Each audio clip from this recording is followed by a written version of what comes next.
오늘 함께 읽을 하나님의 말씀은 신약 성경입니다. 신약 성경 사도행전 28장, 사도행전 28장 1절에서부터 15절까지 같이 읽도록 하겠습니다. 제가 가진 성경은 236페이지입니다. 236페이지.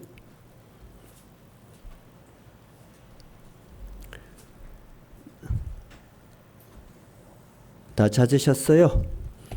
28장 1절에서부터 같이 읽겠습니다. 우리가 구조된 후에 안즉 그 섬은 멜리데라 하더라. 비가 오고 날이 참에 원주민들이 우리에게 특별한 동정을 하여 불을 피워 우리를 다 영접하더라. 바울이 나무 한 문금을 거두어 불에 넣으니 뜨거움으로 말미암아 독사가 나와 그 손을 물고 있는지라. 원주민들이 짐승이 그 손에 매달려 있음을 보고 서로 말하되 진실로 이 사람은 살인한 자로다. 바다에서는 구조를 받았으나 공의가 그를 살지 못하게 함이로라 하더니 바울이 그 짐승을 불에 떨어 버리매 조금도 상함이 없더라. 그들은 그가 붙든지 혹은 갑자기 쓰러져 죽을 줄로 기다렸다가 오래 기다려도 그에게 아무 이상이 없음을 보고 돌이켜 생각하여 말하되 그를 신이라 하더라. 이 섬에서 가장 높은 사람 보불리오라 하는 이가 그 근처에 토지가 있는지라. 그가 우리를 영접하여 사흘이나 친절히 머물게 하더니 보불리오의 부친이 열병과 이질에 걸려 누워있거늘 바울이 들어가서 기도하고 그에게 안수하여 낫게 하매 이러므로 섬 가운데 다른 병든 사람들이 와서 고침을 받고 호한 애로 우리를 대접하고 떠날 때 우리 있을 것을 배에 실었더라. 석 달 후에 우리가 그 섬에서 겨울을 난 알렉산드리아 배를 타고 떠나니 그 배의 머리장식은 디오스그로라. 수라구사에 대고 사흘을 있다가 거기서 둘러 가서 레기온에 이르러 하루를 지낸 후 남풍이 일어나므로 이튿날 보디올에 이르러 거기서 형제들을 만나 그들의 청함을 받아 이레를 함께 머무니라. 그래서 우리는 이와 같이 로마로 가니라. 그곳 형제들이 우리 소식을 듣고 아비오 광장과 트레이스 타베르네까지 맞으러 오니 바울이 그들을 보고 하나님께 감사하고 담대한 마음을 얻으니라. 아멘. 오늘 바울 사도 일행이 2주간 폭풍 위에 떠밀려 다니다가 알 수 없는 섬에 상륙을 해서 전원이 목숨을 구한 이야기로부터 시작합니다. 28장 1절에 어떻게 시작되죠? 우리가 구조된 후에 안즈 그 섬의 이름이 멜리데라는 것을 알았다. 자, 이렇게 28장 1절이 시작하는 거죠. 제가 그러면은 그 앞부분을 또 오래간만에 교회 오신 분도 있고 그러니까 제가 조금 연결해서 말씀드릴게요. 바울 사도는 처음에 이 유대라는 나라 이 가이사라의 죄수로 옥에 갇혔습니다. 바울은 유대에서 죄를 진 일이 없습니다. 근데 유대의 종교 지도자들이 중상모략과 음모로 바울을 고소를 했어요. 그래서 그 유대에서 로마에서 파송된 로마 총독이 머무르는 곳이 가이사라입니다. 그래서 이 가이사라의 감옥에 2년이나 가두어뒀어요. 그리고 신임 총독 베스도가 와서 봐도 죄가 없다는 걸 알았어요. 그러나 바울이 나는 로마 본토 로마의 황제에게 나의 최종 재판을 받겠다라고 상소를 했어요. 그래서 부득이 바울이 가이사랴에서 로마로 가는 배를 타고 가는 과정을 제가 칠판에 빨간 줄로 이렇게 그려놓은 것입니다. 자, 그러나 우리가 지난 설교들은 자세히 다 들으셨으니까 오늘은 세세하게 하지 않고 중요한 부분만 말씀을 드릴게요. 가이사랴에서부터 가는 배는 이 연안을 다니는 작은 배였어요. 그래서 작은 배가 이렇게 다니다가 무라라는 곳에 도착했는데, 무라는 큰 항구입니다. 여기에서는 세계의 곡창지대 애굽에서 오는 모든 곡물을 실은 배가 일단 들려서 로마로 가요. 거기서 무라에서 알렉산드리아라는 큰 배를 타고 이제 가는 것입니다. 근데 이 배에 총 탄 인원이 몇 명이냐? 성경은 276명이라고 숫자가 정확하게 기록되어 있어요. 그러면 그 276명 중에 누가 있는가 우리는 잘 모르지만 성경에 그 이름이 기록된 사람들이 몇이가 있어요. 우선 여러분이 잘 아시는 오늘 주님의 사도 누구? 사도 바울과 바울을 돕기 위해서 같이 가는 의사 누가? 그리고 같이 여행을 하고 또 선교 여행을 같이 다닌 아리스다고, 이 세 사람의 이름이 있어요. 이 사람은 예수 그리스도를 믿는 사람들이에요. 또 한 사람, 이 총 배를 총괄하는 로마의 군인들의 수장이 누구예요? 이름이 백부장 율리오. 이렇게 이름이 있는 사람이 몇이 있어요. 그리고 이름이 없는 죄수들, 그리고 많은 군인들, 그리고 로마로 가는 곡물과 많은 물건들이 실는 상선 또는 여객선, 이런 배예요. 근데 그 배가 항해하는 과정에 굉장히 어려운 일들이 일어났죠. 근데 어려운 일들이 일어난 계기는 그 시기가 굉장히 애매한 시기예요. 배가 항해를 하기에는 좀 위험이 생길 수 있어요. 그런 시기였기 때문에 조심조심 배가 이 미양이라는 곳까지 겨우 가게 됐어요. 근데 미양이 굉장히 항구가 적어서 조금 큰 베닉스 위쪽에 있는 항구로 가자 하는 것이 선주, 그 다음에 선장의 의견이었어요.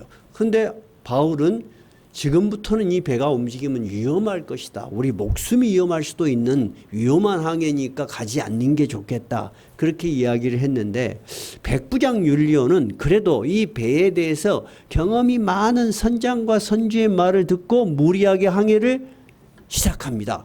그래서 이 배가 떠나는데 바로 큰 광풍이 불기 시작해요. 유라굴라라는 큰 광풍이 몰아쳐서 하늘에 별도 보이지 않고 낮에 해도 보이지 않는 그런 아주 폭풍우가 몰아치는 그 폭풍에 떠밀려서 멜리데라는 섬 앞까지 오게 된 거예요. 근데 우리는 이 지도에 있으니까 가깝게 보이잖아요. 이 미양이라는 곳에서, 즉 배가 떠밀려간 거리가 800km예요. 우리 여수에서 남한저 끝 서울까지가 약 400km예요. 천리라고 하죠. 그러면 800km면 그 2배예요.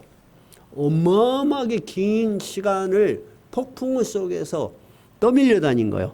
얼마 정도로 그 위기 상황이 심했냐면, 이 배가 폭풍을 만나자마자 3일 내에 속에 있는 화물들을 다 버려요. 화물을 버린다는 것은 여러분 어마어마하게 재산적인 큰 피해예요. 사람이 죽을 것 같으니까 그런 거예요. 3일째 되는 날은 어때요? 배를 움직이는 모든 중요한 기구들을 다, 배가 이제 멍청이 배가 돼버린 거예요. 배를 움직일 수 있는 모든 무거운 것들을 다 버려버려. 그렇게 떠밀려 다녔다고 말입니다. 이제 그들에게는 아무 소망도 없는 거예요. 자, 27장 20절 한번 읽어봐요. 27장, 우리가 오늘 28장이었죠. 20절, 그때 그 사람들의 상태가 어땠는지. 27장 20절 시작. 여러 날 동안 해도 별도 보이지 아니하고 큰 풍랑이 그대로 있음에 구원의 여망마저 없어졌더라. 이제 살 소망이 없어져 버렸어.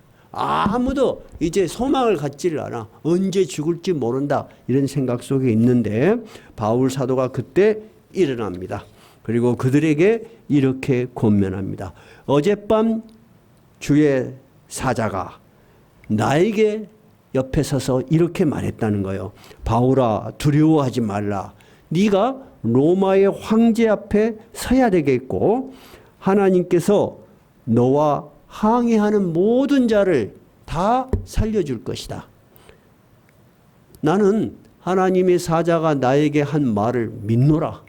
바울이 그렇게 이야기한 거야. 그러면서 우리가 지금 이렇게 정치 없이 떠돌지만 언젠가는 반드시 한 섬에 상륙할 것이다. 도달할 것이다. 그렇게 이야기를 한 거예요. 그러면 이 사람들은 바울의 말을 믿을 수 있었을까요? 믿을 수 없죠. 왜냐하면 이들은 항해 경험이 많은 사람들이야. 그리고 지금 현재 상황으로 그러한 일이 발생할 가능성이 거의 없어요. 그런데 그렇게 떠돌던 14일, 2주를 떠도는 거예요. 2주를. 14일쯤 되던 날에 뭔가 모르게 바다가 소리가 또는 어떤 느낌 또는 그들의 어떤 경험상에 들리는 파도 소리가 틀리게 들리는 거예요. 그래서 뭔가 육지에 파도가 부딪히는 소리를 들은 것 같아요. 그래서 그들이 육지가 가까운 걸 안 거예요. 육지가 가까워왔으니까 살아야 되겠다는 생각이 든 것 같아요. 그래서 거기 있는 선원들이 아무도 모르게 응급배에 비상선을 내려가지고 도망을 가려고 해요. 자기들부터 살려고. 근데 바울이 그걸 눈치채고 지혜롭게 그것을 막지요. 그 다음에 로마 군인들은 이제 육지가 가까운 걸 알면은 이 죄수들이 바다에 뛰어들어서 막 도망갈 거라는 생각이 든 거예요. 죄수를 놓치면 자기들은 사형이에요. 그러니까 우리가 그런 위험 부담을 안기 전에 이 사람들을 다 죽여버리자. 그러면 우리가 그런 책임은 면할 수 있지 않냐. 그런데 이 바울 사도를 지금까지 쭉 지켜보던 백부장 율리오는 생각이 달랐어요. 이 바울이라는 사람이 보통 사람이 아니다는 것을 느낀 거예요. 그래서 27장 43절 44절이 이제 마지막 부분이에요. 백부장이 뭐라고 명령을 했는가. 43절 44절 읽어봐요. 백부장이 바울을 구원하려 하여 그들의 뜻을 막고, 즉 군인들이 죄수들을 죽이려고 하는 것을 막고 헤엄칠 줄 아는 사람들을 명하여 물에 뛰어내려 먼저 육지에 나가게 하고 그 남은 사람들은 널조각 혹은 배의 물건에 의지하여 나가게 하니 마침내 사람들이 다 상륙하여 구조되니라. 여러분은 거의 빠짐없이 주일 예배를 같이 들으셔서 내용이 기억될 거예요. 이 큰 배가 파도 치고 있는 그 섬에 무사히 된다는 것은 너무너무 어렵고 또 지금 상황으로서는 불가능한 거예요. 그러니까 우리가 생각하는 배가 육지에 딱 돼가지고 사람이 차근차근 내릴 수 있는 상황이 아니었어요. 그래서 사람들이 헤엄칠 줄 아는 사람은 바다에 뛰어내려서 헤엄을 쳐서 가고 나머지 사람들은 물건을 막 붙들고 가도록 했는데 다행히 한 사람도 죽지 않고 전원이 다 그 섬에 도착했다는 거예요. 여기까지가 오늘 본문이 시작되는 그 전 단계예요. 근데 그때까지만 해도 선원들도 선장도 그 섬이 뭔 섬이라는 걸 알았다 몰랐다. 몰랐다는 것이 굉장히 중요해요. 전혀 이들이 한 번도 다녀본 섬이 아닌 곳이야.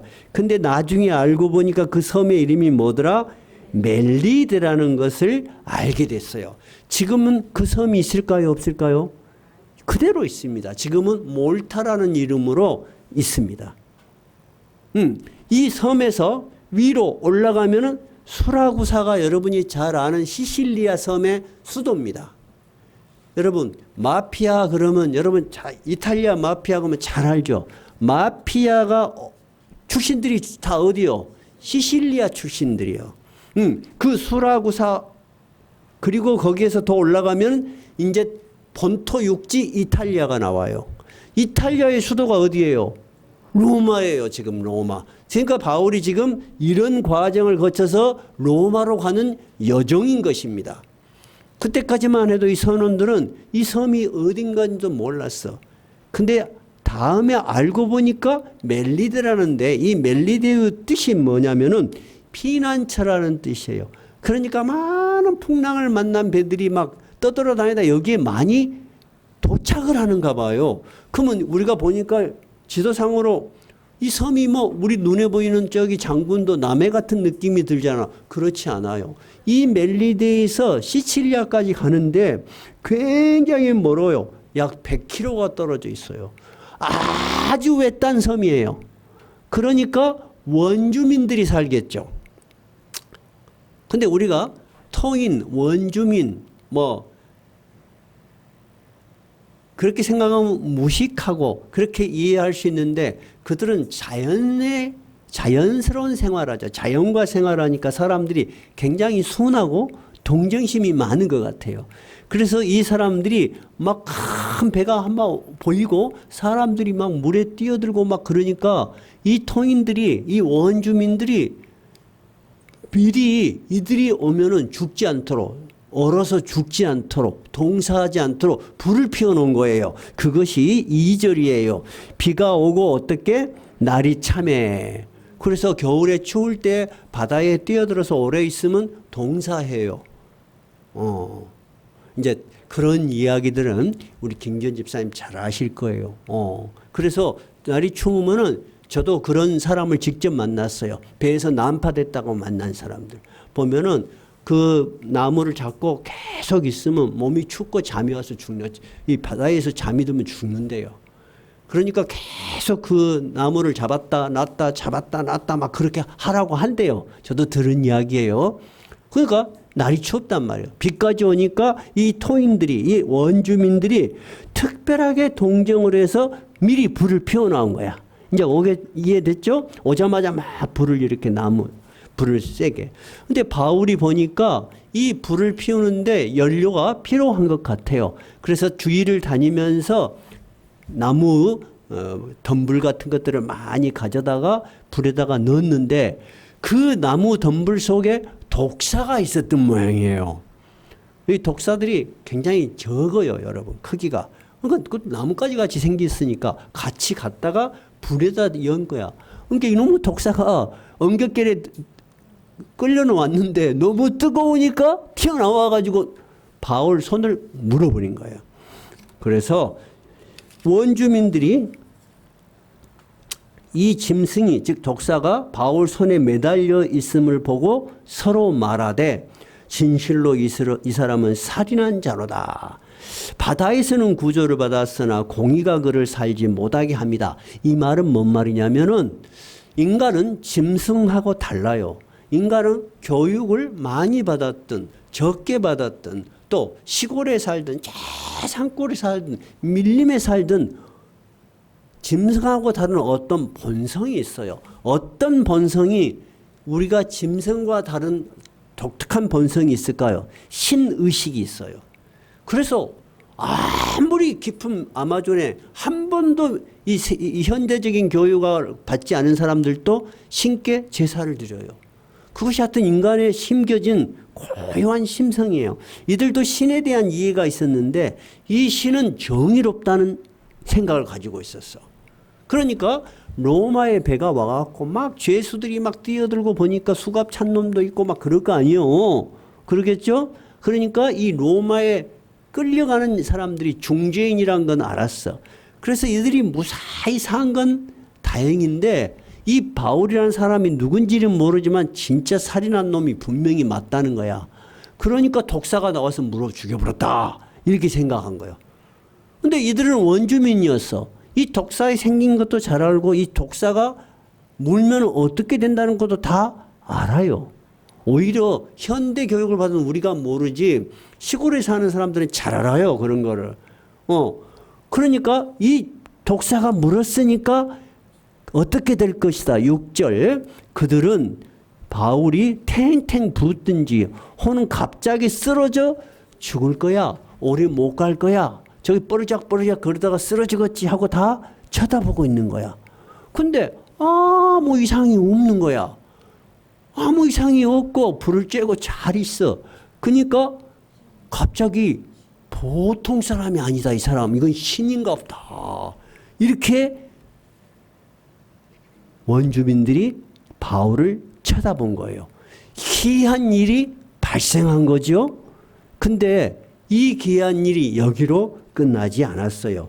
이 섬을 다스리는 아주 높은 사람이 있었는데 7절에 그 사람의 이름이 나와요. 누구예요?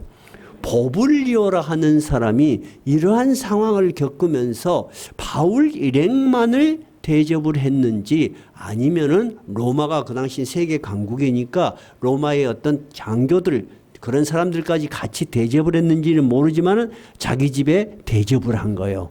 그래서 사흘이나 친절하게 대접을 했는데 바울이 보니까 이 보블리오라는 이 지도자 그 부족의 추장이라고 하면 추장일 수 있겠죠.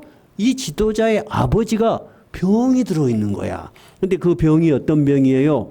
열병과 이질이에요. 뭐 장티푸스나 설사. 우리는 요즘 설사 이렇게 걸리면 뭐 치료약이 많지만은 아주 그 일제 시대 때 특히 일본만 해도 이 이질에 걸리면 많이 죽었습니다.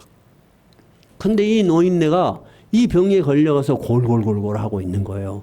그래서 바울이 들어가서 자 8절입니다. 버블로에 붙인 열병과 이질에 걸려 누워있거늘 바울이 들어가서 어떻게 기도하고 그에게 안수하였더니 병이 나은 거야. 그러니까 이 소문이 쫙 퍼진 거예요.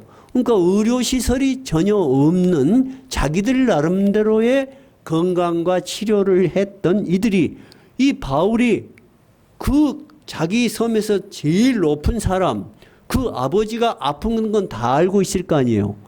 그 사람을 안수하고 기도했다. 그 이전에는 어땠는데 독사한테 물렸는데도 안 죽었다. 그러니까 이 섬에 있는 모든 아픈 사람들이 다 나오는 거야. 지금 일이 그렇게 된 거예요. 그래서 9절 이러므로 섬 가운데 다른 병든 사람들이 와서 고침을 받았어. 그러면 바울 사도가 이 모든 사람들을 기도와 안수로 했을까? 같이 일행 대동하고 같이 간 누가는 의사예요. 로마 시대의 의사들은 상당히 실력이 좋았어요.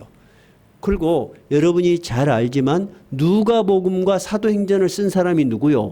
누가야. 그래서 누가는 정확한 지명의 이름, 사람의 이름 정확하게 기록. 의사들은 굉장히 그렇게 냉정하고 침착해. 그러면 누가는 놀았을까? 아니면 누가도 같이 자기가 알고 있는 의료 기술로 도왔을까? 도왔겠죠? 그래서 요즘도 선교사들이 나가면 제일 좋은 선교가 뭐냐면 의사들을 데리고 하는 의료 선교가 제일로 효과가 있어요. 왜냐하면 당장 치료도 해줄 수 있고 막 썩은 이빨도 빼주고 뭐 치료해주고 그럼 눈에 보이거든.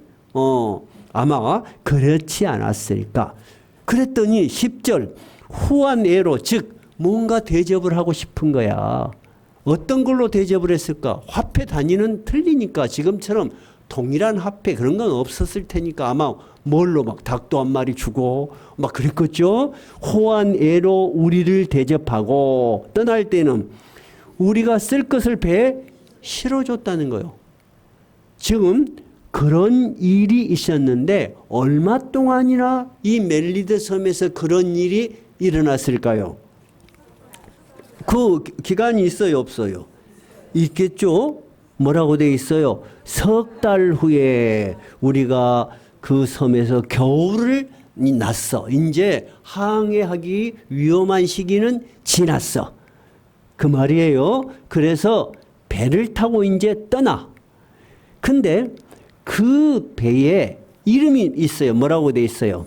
알렉산드리아. 아까 저기 무라에서 떠난 배의 이름이 뭐였어요? 알렉산드리아였어. 그러면 원래 그 배를 수리를 했을까? 아니면은 다른 배인데 그 선단의 이름이 알렉산드리아 선단이었을까 하는 것은 우린 정확하게 몰라요. 그런데 특징을 하나 적어놨어. 이 알렉산드리아 배의 특징 특징이 있었어요. 어떤 특징이 있었나요?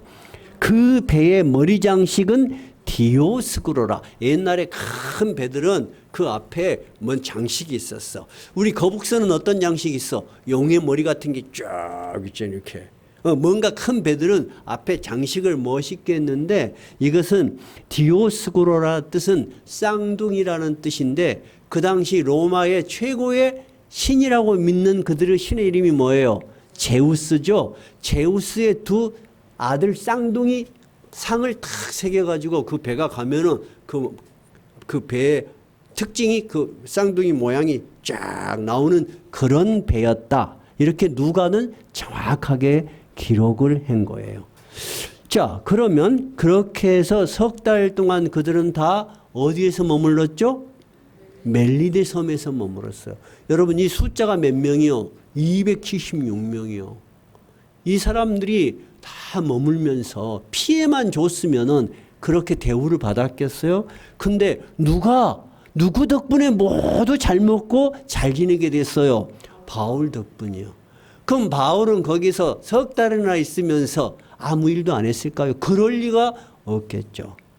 이 멜리데 섬, 이 선원들도 한 번도 가보지 못한 정말로 외딴 곳에 바울 사도가 거기에 도착해서 예수 그리스도의 복음을 가르쳤겠죠. 그리고 그의 능력을 직접 보여준 거야. 이 사람들은 이 바울 사도가 전하는 예수 그리스도에 대한 말씀과 능력을 전부 본 거야. 근데 이것을 그들만 봤어요? 아니죠. 또 누가 봤겠어요? 군인들이 다 봤겠죠. 또 누가 봤겠어요? 선원들이 다 봤겠죠. 그리고 너무너무 기이하고 놀랍고 정말 자기들에게 큰 은혜를 끼친다고 생각하니까 그들이 애유를 다해서 먹을 것을 챙겨주고 다 한 거야. 누구 덕분에 다 잘 지내게 된 거예요? 바울 덕분에, 죄수 덕분에 다 덕을 잘 본 거야. 여러분, 기독교가 전해진 모든 나라는 그랬습니다. 다음 주 설교는 이 사도행전이 성경에 있는 기록일 뿐만 아니라 우리도 불과 기독교가 들어온 지 150년밖에 안 됐어요. 150년 전에 기독교가 들어올 때 어떻게 들어왔어요? 선교사만 들어왔어요? 아니에요. 우리나라 최초의 병원을 세운 것이 다 기독교인들이에요. 맨날 침만 맞고 이러던 사람들이 왕이 아이들이 병이 들어서 고치지 못하는데 양의사들이 와서 수술을 하니까 너무 놀란 거예요. 그 사이에 우리나라 동양의학의 한계는 수술이 없었어요. 근데 사람을 수술해서 고치고 절개하고 이런 것은 서양의학에서만 발전된 거예요. 우리나라에 많은 의사들이 들어왔어요. 의사만 왔어요? 아니에요. 학교가 세워졌잖아요. 그죠? 옛날에는 여자들은 얼굴도 잘 못 들고 남자들 앞에서 그랬어요. 그랬죠? 근데 여성들의 인권이 해방이 되었어요. 그리고 신분차별이 있어가지고 교회 내에서도 우리는 저래 쌍놈들하고 같이 예배 못 드린다. 그 양반들이 나가버렸어요. 또는 어떤 교회는 보면 기역자로 돼 있었어요. 기역자로. 왜 기역자로 돼 있어요? 한쪽은 남자, 한쪽은 여자 그래갖고 얼굴은 못 보게. 그래서 이 양반들이 이 천민들하고 같이 예배 드리니까 반기를 든 거예요. 그래서 양반들이 저 천민들만 내보내면 우리가 다 이 교회에 다니겠다니까. 하나님께서는 신분을 차별하지 않습니다. 당신들 없어도 상관없으니까 우리는 들어줄 수가 없습니다. 그것이 여러분 150년 전에 한국에 들어온 기독교가 한 역할이에요. 근데 그런 과정을 모르는 분들이 우리에게 주어진 그런 많은 것들을 모르고 그냥 기독교를 공격하는 때 보면은 마음이 아픈 거예요. 무지한 거예요. 무지한 것을 떠나서 고마움을 모르는 배은망덕한 거예요. 이 토인들은, 이 원주민들은 어떻게 했어요? 후와 내로 너무너무 고마우니까. 그러면 여러분, 그 장면을 3개월 동안 같이 봤던 사람들이 다 함께 어디로 가게 됐어요? 이제 로마로 들어가고 있는 거예요. 그것이 11절부터예요. 그렇게 해서 수라구사에 대고 12절, 즉 시실리아 섬의 수도 중심 도시 수라구사에 대고 사흘을 있다가 그 다음에 레기온에 들어서 하루를 지난 후 그 다음에 어디로 갔다? 보디올이라는 곳에 이르렀어요. 즉 이탈리아 내에는 다 있는 도시인데 아직은 로마까지는 못 간 거예요. 그런데 이 부디올이라는 곳에 어떻게 해서 그렇게 생겼는지 모르지만은 예수를 믿는 형제들이 있었던 거예요. 이들이 바울의 소식을 들은 거예요. 바울의 소식을 듣고 청했어. 초청을 했어. 그러니까 이 죄수잖아요, 바울이. 그런데 아마 백부장 율리오가 허락을 해준 것 같아요. 그래서 일주일 동안이라 그들과 함께 머물렀어요. 그 다음에 14절 한번 읽어봐요. 거기서 형제들을 만나 그들의 청함을 받아 이레를 함께 머무니라. 그래서 우리는 이와 같이 로마로 가니라. 여러분 이 기절이 굉장히 중요한 기절이에요. 그래서 우리는 이와 같이 로마로 가니라 하는 말이 뭔 말이에요? 우리가 분명히 로마로 가기는 가는데 굉장히 긴 사연이 있었다 그 말이에요. 자, 그런데 이 로마로 이제 가는 이곳에 아주 특이한 일이 발생을 했어요. 오늘 우리가 본문을 읽으면서 생각해 볼 만한 일이에요. 우리가 신앙을 가진 사람이나 신앙을 가지지 않는 사람이나 인간은 보편적인 삶을 삽니다. 공통적인 삶을 삽니다. 그 공통적이고 보편적인 삶에 소망이 있어. 신앙이 있는 사람이나 신앙이 없는 사람. 여러분 가지고 있는 일반적인 소망이 뭐예요? 걱정 없이 내가 생각하는 대로 그렇게 살고 싶습니다. 그것은 여러분 자연스러운 인간의 본성입니다. 그런데 우리가 살아보면은 그렇게 안 되죠. 우리가 계획한 대로 안 되고 우리가 소망하는 대로 잘 안 돼요. 신앙인 우리 어때요? 우리도 역시 그렇습니다. 그러면 짜증도 나고 내가 가진 신앙, 내가 가진 기도 이게 무슨 소용이 있어? 그런 생각도 들 수가 있습니다. 그러니까 신앙에 혼돈이 올 수가 있고 또 그거보다 조금 더 나쁘게 말하자면 시험에 들고 약해지고 그럴 수가 있어요. 여러분 바울 사도도 로마로 가고 싶은 계획을 3년 전부터 철저하게 세웠어요. 그걸 우리가 어떻게 아냐? 바울 사도가 로마로 가기 전에 로마에 있는 교인들한테 편지를 썼어요. 편지를 써서 나는 이런 사람이다. 나는 이러이러한 예수를 너희에게 이야기하고 싶다. 나는 너희에게 가고 싶다. 너희들이 나를 도와주면 그 다음에 나는 너희를 거쳐서 어디로 가고 싶다. 계획을 자세히 적어서 보낸 편지가 있어요. 그게 뭐예요? 거의 로마서예요. 로마서. 이 로마서는 계획을 하고 미리 보낸 거예요. 자, 그러면 로마서 여기다 책갈피 딱 꽂아놓고 바로 뒤에가 로마서가 있어요. 로마서 한번 봐봐요. 1장 13절 239쪽이군요. 1장 13절 로마에 있는 기독교인 형제들 얼굴도 몰라요. 그 사람들에게 편지를 치밀하고 자세히 적어서 보낸 거예요. 13절 한번 읽어봐요. 형제들아 내가 여러 번 너희에게 가고자 한 것을 너희가 모르기를 원하지 아니하노니 이는 너희 중에서도 다른 이방인 중에서와 같이 열매를 맺게 하려 함이로되 지금까지 길이 막혔도다. 3년 전에 보낸 편지야. 그러면 그 사이 그 전에 이미 그런 생각을 가지고 많이 시도를 해봤는데 로마로 가는 길이 쉽지가 않았다는 거예요. 근데 바울이 지금 이렇게 해서 우리가 로마로 가게 되었다고 하잖아요. 어떻게 해서 로마로 가고 있는 거예요? 죄수가 돼서 가는 거예요. 끌려가는 거예요. 두 번째는 그냥 가는 거예요? 아니요. 가진 고생을 다 겪고 어디에서 멜리드라는 섬에서 3개월 동안이나 격리되어 있다가 가는 거예요. 그런데 여러분 생각해 봐요. 바울 혼자 가요? 바울이 했던 많은 능력을 본 276명과 같이 가는 거예요. 같이 가는 거예요. 그러면 이들이 3개월 동안이나 바울 덕에 잘 보고 잘 먹고 잘 지냈어. 그러면 자기 혼자만 알고 입을 딱 닫고 있을까? 어디 가면 누가 안 시켜도 막 말을 할까? 말을 하죠. 여러분도 신기한 일을 당하면 말하지 말아라고 해도 하잖아요. 이 사람들이 다 로마로 가는 거예요. 이 소식이 얼마나 여러분 빨리 퍼지겠어요. 그걸 우리가 어떻게 아냐. 한번 봐봐요. 다시 사도행전으로 가봐요. 그랬더니 15절 어떤 일이 생겼는가. 그곳 형제들이 우리 소식을 듣고 아비오 광장과 트레이스 타베르네까지 맞으러 오니, 그곳 형제들이란 거 어디 형제들이요? 로마에 있는 크리스찬들이 이 소식을 들은 거야. 바울 얼굴도 몰라. 근데 여러분, 발 없는 말이 천리를 간다고 이 로마에, 이탈리아에 도착한 사람들, 선원들, 군인들 다 흩어졌을 거 아니에요. 이 소문을 들은 거예요. 지금 바울이 나 지금 죄수로 잡혀간다 편지 보낸 일이 없어요. 지금 이 소문을 들은 이들이 그런 말이요. 우리 소식을 듣고 아비오 광장과 트레이스 타베르네까지 맞으러 온다는 말이 뭐냐면, 이 로마로 가는 큰 도로가 있는데 그 도로를 따라서 로마에서 가까운 데가 아니에요. 아비오 광장은 굉장히 먼 곳이에요.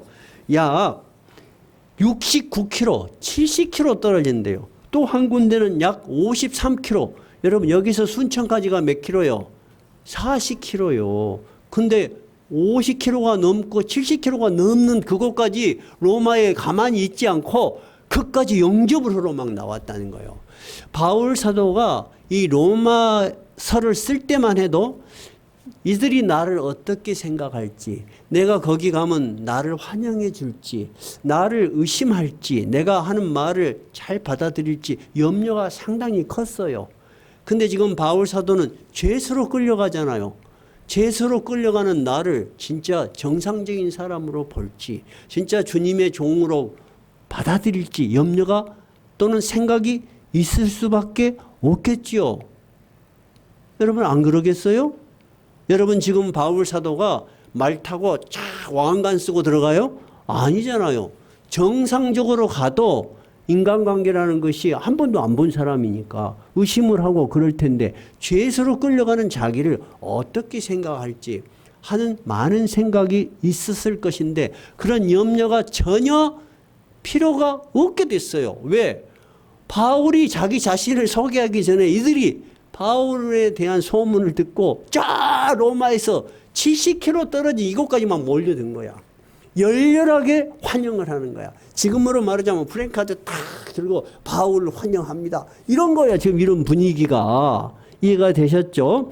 그런데 바울이 그들을 만나고 그들이 자기를 대접하는 것, 자기를 환영하는 것들, 그리고 지나간 시간들을 다 생각해 보면서 바울 마음에 드는 생각이 15절 끝에 정리가 됐어요. 바울이 그들을 보고 어떻게 하나님께 감사하고 담대한 마음을 얻으니라. 무엇에 대한 감사일까요? 깨달음이 온 거야. 내가 그렇게 가보고 싶은 로마를, 내가 죄수가 된 것도 이해가 안 되고 이렇게 고생을 해서 섬에 갇힌 것도 어떻게 될지 예측을 못했는데 하나님께서는 완벽하게 자신만의 계획을 가지고 있었던 거예요. 그걸 우리가 어떻게 이해할 수 있느냐? 목사님이 갔다가 거기다 붙였을까? 아니에요, 여러분. 그렇게 별도 보이지 않고 해도 보이지 않은 그 두려운 과정 속에 주의 사자가 나타나서 분명히 약속을 했어요. 뭐라고 약속을 했어요? 두려워하지 말라, 바울아. 너 지금 이 일이 어떻게 될지 걱정하고 두려워하고 있구나. 두려워하지 말라. 너는 어디로 갈 것이다? 로마의 황제 앞에 서야 될 거 아니냐. 내가 너를 데리고 가기 위해서 너만 데리고 가는 거 아니라 이 모든 사람을 너의 증언을 하는, 너에 대해서 이야기하는 사람으로 데리고 갈 것이다. 그러니 아무도 죽지 않을 것이다. 그렇게 약속했잖아요. 이 바울은 깨달은 거예요. 그래서 감사한 마음이 들고, 두 번째 담대한 마음을 얻었단 말이 뭐예요? 신앙의 경험이 생긴 거예요. 신앙의 경험이라는 것은 뭐냐면, 내가 잠을 자니까 신비한 꿈을 꿨다. 남들은 한 번도 경험해 보지 못한 신기한 현상을 봤다. 그런 게 아니에요. 물론 그런 일도 포함되겠지만은 내가 살아가는 과정에 나의 인생 속에서 내가 살아가는 과정 속에서 내가 경험했던 하나님에 대한 이해예요. 아, 하나님은 이런 분이셨구나. 저 역시도 마찬가지예요. 저 역시도. 제가 목회자가 되는 과정에 어느 날 갑자기 내가 목사 한번 돼볼까? 그런 게 아니라니까요. 말할 수 없는 시련, 고난 그런 거를 통해서 어떤 과정 속으로 들어가. 그리고 시간이 지나면서 아, 분명히 하나님이 인도하셨구나. 하나님이 이 길로 인도하시기 위해서 나의 긴 여정을 이렇게 인도하셨구나는 분명한 확신이 있을 때 감사가 생겨요. 만약에 그런 확신과 경험이 없으면 지나간 모든 것에 대해서 불평이 생겨. 내가 예수 믿었는데 이 꼬라지가 뭐야? 내가 이거 하려고 이렇게 예수 믿었어? 그럴 수 있겠죠? 근데 여러분, 그것이 분명히 정리가 되면 감사하지 말아라 그래도 감사가 생기는 거야. 그 감사가 없는 사람은 자기 삶에 함께 하신 하나님을 경험하지 못한 거야. 아직도 자기 계산으로 산다고 생각하는 거야. 자기 능력으로 산다고 생각하는 거야. 하나님이 나보다 적다고 생각하는 거야. 근데 하나님은 우리보다 크셔. 바울은 자기 계산으로 로마로 가고 싶었어. 근데 하나님은 네 계산 말고 내가 생각해놓은 프로그램이 있고 내가 생각해놓은 인생의 계획이 있다는 거야. 너는 죄수가 돼. 그리고 이 많은 사람과 함께 풍랑을 겪어서 이 많은 사람과 함께 고난을 겪고 근데 그것이 결코 고난이 아니야. 네가 가는 네 길을 평탄케 하고 네가 하나님을 만나고 너의 모든 생이 감사와 담대함으로 내가 너에게 섭리하는 그 하나님을 만날 것이다 하는 거예요.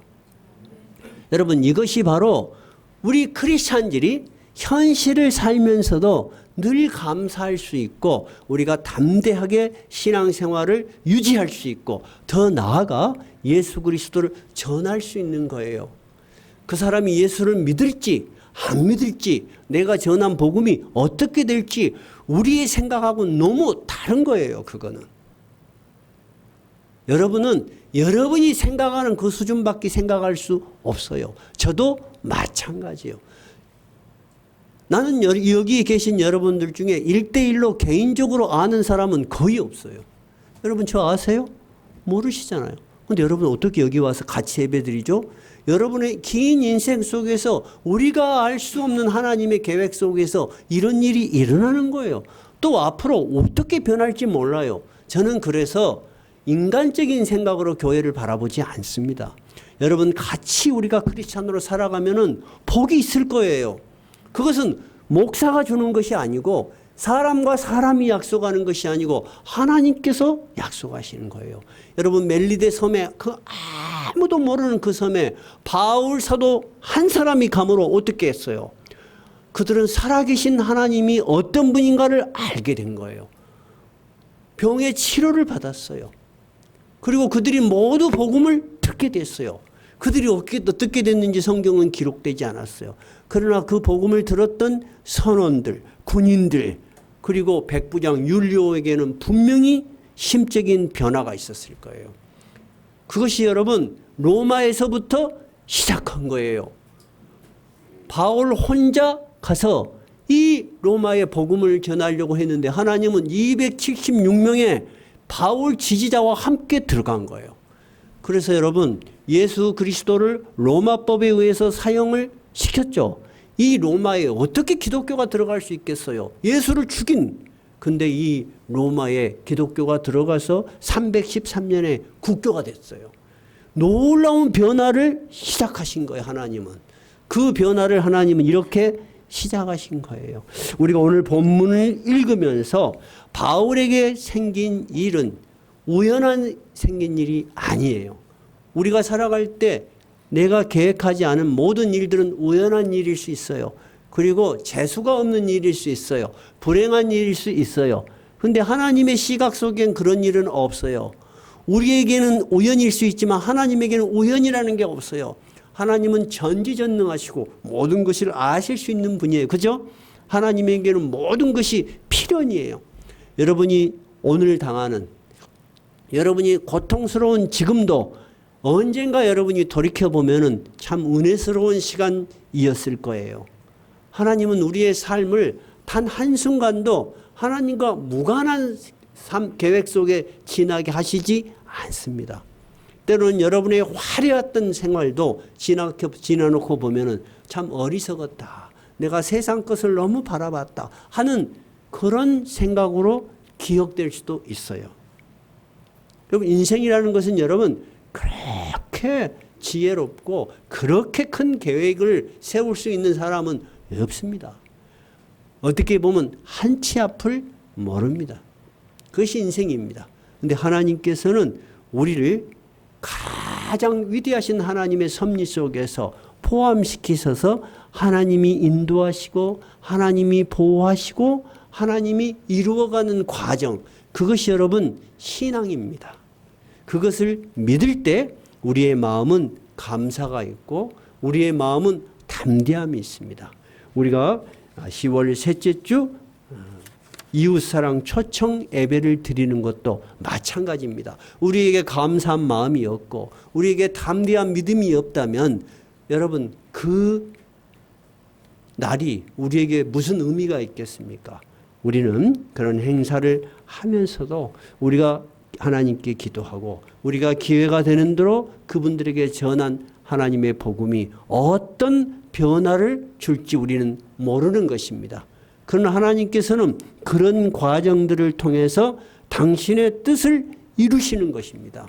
우리를 그런 하나님의 제자로서 주의 종으로 사용하시는 것입니다. 오늘 이 말씀이 여러분에게 믿음의 큰 기쁨이 되시기 바랍니다. 찬송가 413장입니다.